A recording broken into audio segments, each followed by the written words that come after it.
ہم وہی کہیں گے جو ہمارا دین ہم کو بتاتا ہے، عمل کرو تو تمہارا بھلا ہے۔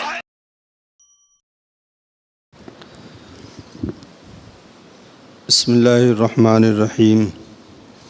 درود پاک پڑھ لیں۔ اللہم صلی علی سیدنا شفیعنا نبینا مولانا محمد وبارک وسلم۔ صلاۃ و سلام دائما علیک سیدی یا رسول اللہ صلی اللہ تعالی علیہ وسلم۔ بسم اللہ الرحمن الرحیم۔ واذکروا اللہ فی ایام معدودات فمن تعجل فی یومین فلا اثم علیہ ومن تأخر فلا اثم علیہ لمن اتقى واتقوا اللہ واعلموا انکم الیہ تحشرون۔ اور اللہ کی یاد کرو گنے ہوئے دنوں میں، فمن تعجل فی یومین فلا اثم علیہ، تو جو جلدی کرے 2 دن میں چلا جائے اس پر کچھ گناہ نہیں۔ ومن تأخر فلا اثم علیہ، اور جو رہ جائے تو اس پر کچھ گناہ نہیں۔ لمن اتقى، پرہیزگار کے لیے۔ واتقوا اللہ واعلموا انکم الیہ تحشرون، اور اللہ سے ڈرتے رہو اور جان رکھو کہ تمہیں اسی کی طرف اٹھنا ہے۔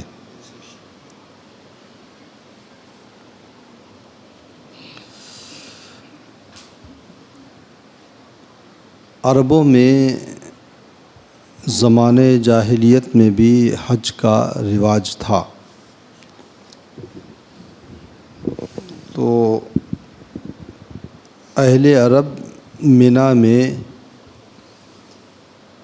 11، 12 اور 13 ذی الحجہ، کچھ لوگ وہ تھے جو 13 ذی الحجہ تک منی میں ٹھہرنے کو ضروری سمجھتے تھے، اور کچھ وہ تھے جو 12 تک ٹھہرنے کو ضروری سمجھتے تھے۔ وہ جو یہ سمجھتے تھے کہ 13 تک ٹھہرنا ضروری ہے، جب کوئی آدمی 12 تاریخ کو رمی جمرات کر کے واپس آ جاتا تو وہ اسے گنہگار سمجھتے تھے، اور وہ جو یہ سمجھتے تھے کہ 12 تاریخ تک وہاں پہ رہنا ضروری ہے، 12 کے بعد وہاں سے واپس چلے آنا ہے، تو جو لوگ 13 کو وہاں رہتے تھے اور رمی جمرات کرتے تھے، یہ کہتے تھے کہ وہ گنہگار ہیں۔ دونوں ایک دوسرے کو گنہگار کرتے تھے۔ تو اس فکر کی جو ہے تردید میں یہ آیت کریمہ اتری ہے، اور اس بات میں بھی کہ نیکیوں کے بعد یا اچھے عمل کے بعد اس بات پر مطمئن نہیں ہو جانا چاہیے کہ ہم نے بہت کچھ کر لیا ہے، بلکہ آدمی کو اللہ کا ذکر کرتے رہنا چاہیے۔ دیکھیں حج کتنی بڑی نعمت ہے، بڑی عظیم نعمت ہے، لیکن اس کے باوجود حج کی تمامیت کے بعد بھی قرآن ذکر کہہ رہا ہے وَاذْكُرُوا اللَّهَ، ذکر کرتے رہو۔ اور یہ جو ذکر الہی ہوتا ہے اور جو تقویٰ ہوتا ہے، یہ کسی بھی چیز کے لیے اگر طب یونانی کے اعتبار سے بات کریں تو شہد اور قوام کی مانند ہے، کہ جس طرح قوام میں کوئی چیز رکھی ہوتی ہے تو وہ خراب نہیں ہوتی ہے، اسی طریقے سے تقویٰ، پرہیزگاری اور ذکر الہی یہ نیک اعمال کو برباد نہیں ہونے دیتے۔ اور اسی لیے اللہ رب العزت نے فرمایا وَاذْكُرُوا اللَّهَ فِي أَيَّامٍ مَعْدُودَاتٍ، کہ اللہ کو یاد کرو گنے ہوئے دنوں میں۔ یہ گنے ہوئے دن کون ہیں؟ کچھ علماء فرماتے ہیں کہ گنے ہوئے دن سے مراد ایام تشریق ہیں،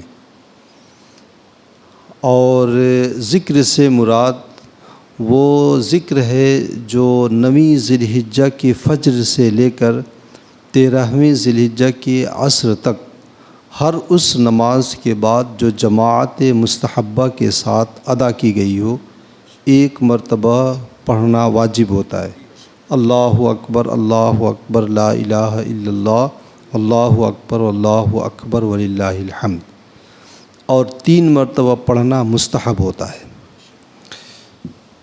تو اگر یہ ذکر مراد ہے تو یہ ذکر تو ایک مرتبہ پڑھنا واجب ہے، اور بعض علماء فرماتے ہیں کہ ذکر سے مراد جو ہے ایام نحر میں، یا تو یہ ایام سے مراد ایام معدودات سے مراد ایام نحر ہیں، یعنی وہ 3 دن جو قربانی کے ہوتے ہیں 10، 11 اور 12، اور ذکر سے مراد وہ ذکر ہے جو جانور کو ذبح کرتے ہوئے پڑھا جاتا ہے، یعنی اللہ اکبر، بسم اللہ اللہ اکبر۔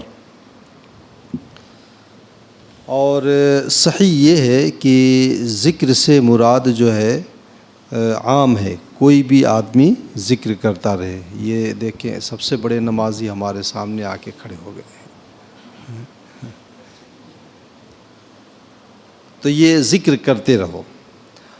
اور فمن تعجل فی یومین فلا اثم علیہ، تو جو 2 دن میں جلدی کر کے واپس آ جائے مکے، اصل مسئلہ یہ سمجھ لیں حج کا کیا ہے، 8 تاریخ کو منا، 9 کو عرفات، غروب آفتاب کے بعد فوراً وہاں سے مزدلفہ ہے، مزدلفہ میں رات گزارنی ہے، اور صبح جو ہے منا کے لیے نکل جانا ہے، طلوع آفتاب سے پہلے منا کے لیے۔ 10 تاریخ کو آپ منا میں پہنچ گئے، حاجی منا میں پہنچ جاتا ہے۔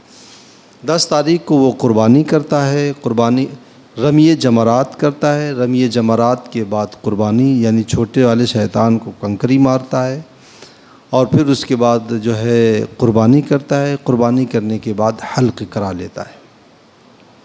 اب اس کے اوپر جو ہے ایک فرض، اہم فرض ہے، وہ ہے طواف زیارت، جو 12 تاریخ کے سورج ڈوبنے سے پہلے اسے کر لینا ہے۔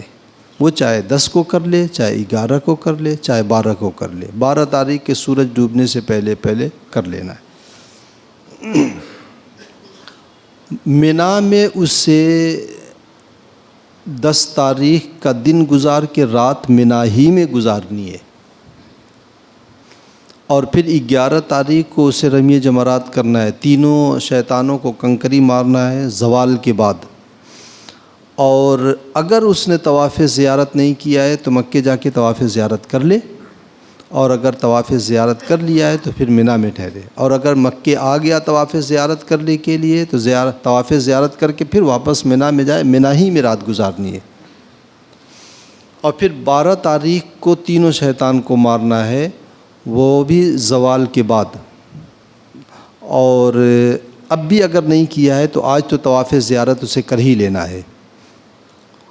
اب اگر وہ 12 تاریخ کو رمی جمرات کر کے غروب آفتاب سے پہلے مکے آ گیا تو اب اس کو اختیار ہے، یہ چاہے تو مکے میں رہے اور 13 تاریخ وہاں نہ جائے گزارنے کے لیے، نہ 13 کی کنکری مارے، یا پھر اگر جانا چاہے تو چلا جائے۔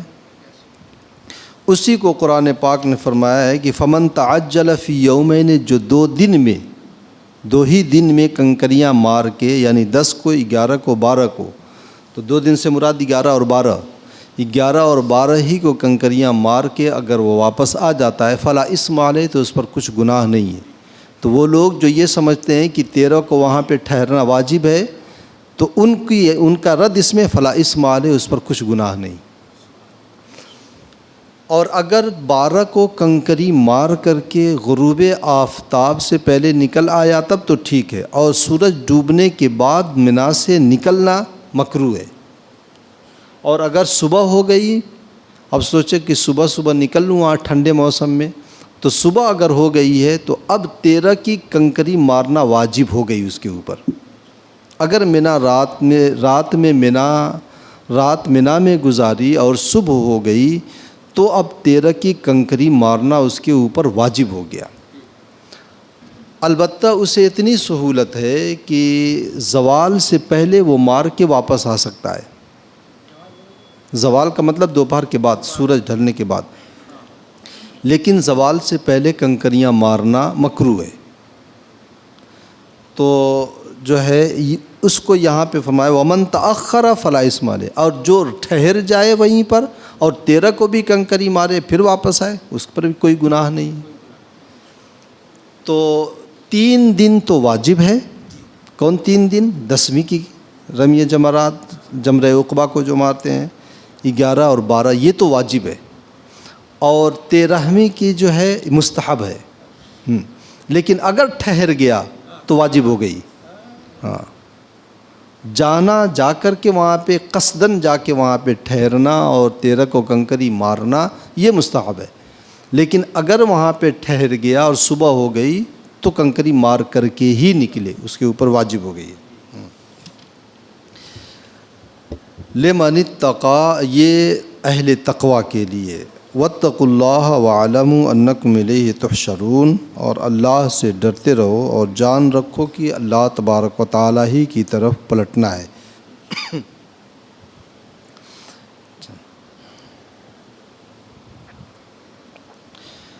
منا یہ بہت بابرکت میدان ہے۔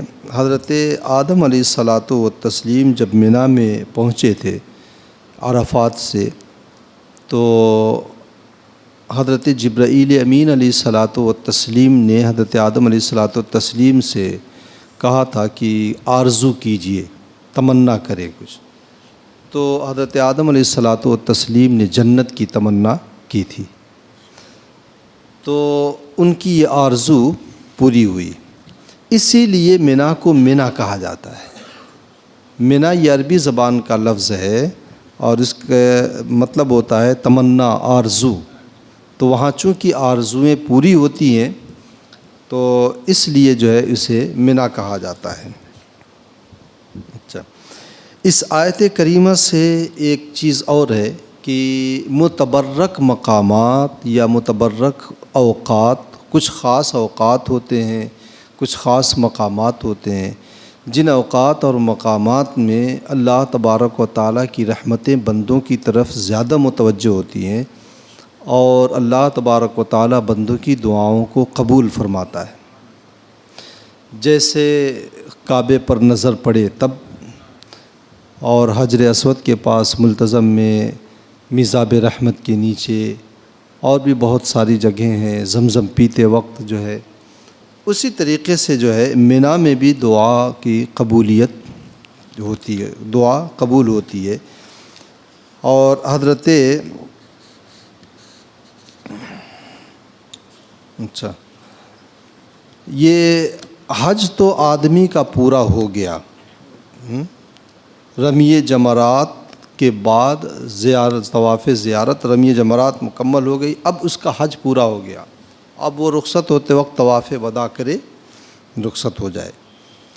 اب حج کی قبولیت کے لیے جو ہے مدینہ پاک کی یا مدینہ طیبہ کی حاضری جو ہے یہ فرض و واجب تو نہیں ہے، لیکن یہ کہ بہرحال طبیعت پر بہت گراں گزرتا ہے اگر کوئی حج کر کے سیدھے ادھر ہی چلا آئے تو۔ اور حضور صلی اللہ علیہ وسلم نے فرمایا بھی ہے کہ من حج ولم یزرنی فقط جفانی، اس نے میرے اوپر ظلم کیا۔ اس لیے مدینہ طیبہ کی حاضری جو ہے ضروری سمجھنی چاہیے۔ علامہ نعیم الدین مراد آبادی علیہ رحمت و رضوان فرماتے ہیں کہ حاجی کو چاہیے کہ وہ حج سے پہلے مدینہ طیبہ حاضری دے اور حج کا احرام وہاں سے باندھے جہاں سے اللہ کے رسول صلی اللہ علیہ وسلم نے باندھا تھا، جسے ذوالحلیفہ کہا جاتا ہے، مقام ذوالحلیفہ۔ اور مدینہ طیبہ سے وہ رخصتی ہو تو اپنے گھر کے لیے نہ ہو بلکہ اللہ کے گھر کے لیے، یعنی حضور صلی اللہ علیہ وسلم کا در چھوڑ کر کے بھی جائیں تو اپنے گھر کے لیے نہ جائیں بلکہ اللہ کے گھر کی طرف جائیں۔ اور مدینہ طیبہ سے اپنے وطن کو واپس آنا حضرت علامہ نعیم الدین مراد آبادی اچھا نہیں سمجھتے تھے۔ بہرحال تو کوئی ضروری نہیں ہے، یہ علامہ نعیم الدین مراد آبادی، میں تو کہتا ہوں جب سمجھ میں آئے تب جائیے آپ، جب حیثیت ہو تب جائیے، حج سے پہلے بھی جائیے، حج کے بعد بھی جائیے۔ مطلب مدینہ طیبہ حاضری دے اور وہیں سے حج کا احرام باندھے۔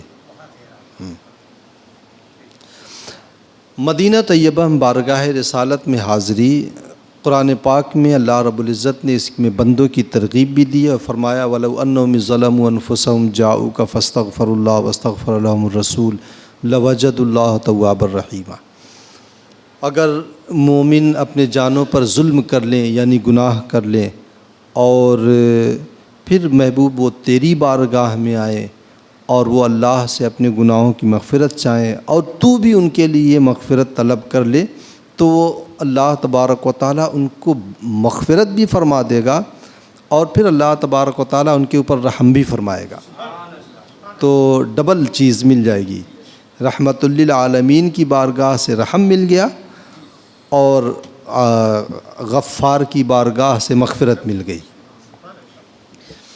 حضرت علی رضی اللہ تعالیٰ عنہ کے فرماتے ہیں کہ حضور صلی اللہ علیہ وسلم کے وصال کے 3 دن کے بعد ایک شخص آیا اور آ کر کے اس نے جو ہے حضور صلی اللہ علیہ وسلم کی تربت انور سے مٹی اپنے سر پہ اوپر ڈالی اور اس نے اپنے گناہوں کا ذکر کیا کہ ہم نے اللہ کی کتاب میں پڑھا ہے کہ اگر بندے ظلم کر لیں اور گناہ کر لیں تو آپ کی بارگاہ میں آئے، یا رسول اللہ میں آپ کی بارگاہ میں آیا ہوں۔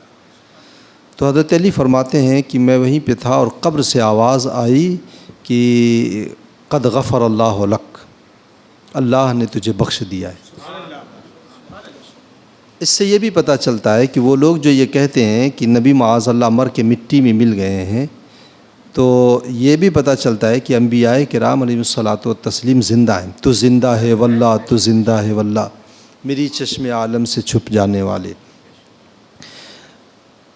3 یا 4 صدی ہجری میں ایک عالم دین گزرے ہیں اور اپنے زمانے کے محدث اور فقیہ ہیں، ان کا نام علامہ عتبی۔ یہ فرماتے ہیں کہ میں بارگاہ رسالت میں بیٹھا ہوا تھا قبر انور کے پاس، تو ایک دیہاتی آیا اور آ کر کے اس نے 4 مصرے کہا۔ کیا کہا کہ یا خیر من دفنت فی الترب اعظمہ فطاب من طیبہن القاع والأکم نفس الفداء لقبر انت ساکنہ فیہ العفاف وفیہ الجود والکرم۔ کیا ترجمہ اس کا یہ ہے کہ اے ان سب میں سب سے بہتر ہستی جن کے بدن اقدس کو زمین میں چھپا دیا گیا ہے، تو آپ کی خوشبو سے پورے روئے زمین معطر ہو گئی ہے۔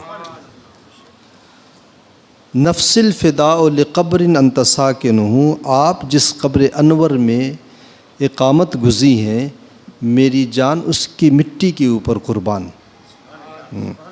جس میں مکمل اور سراپا جود و سخا، سراپا عفت و پاک دامنی اور جود و کرم جو ہے اس میں مدفون ہے۔ اتنا اس نے کہا اور اس نے اپنا مدعا ذکر کیا کہ مجھ سے گناہ سرزد ہو گئے ہیں، میں نے قرآن پاک میں پڑھا ہے کہ جس سے گناہ ہو جائے وہ آپ کی بارگاہ میں آئے اور اللہ سے مغفرت طلب کرے اور آپ بھی اس کے گناہوں کی مغفرت چاہیں تو اللہ تعالیٰ بخش دے گا اور رحم ہی فرمائے گا۔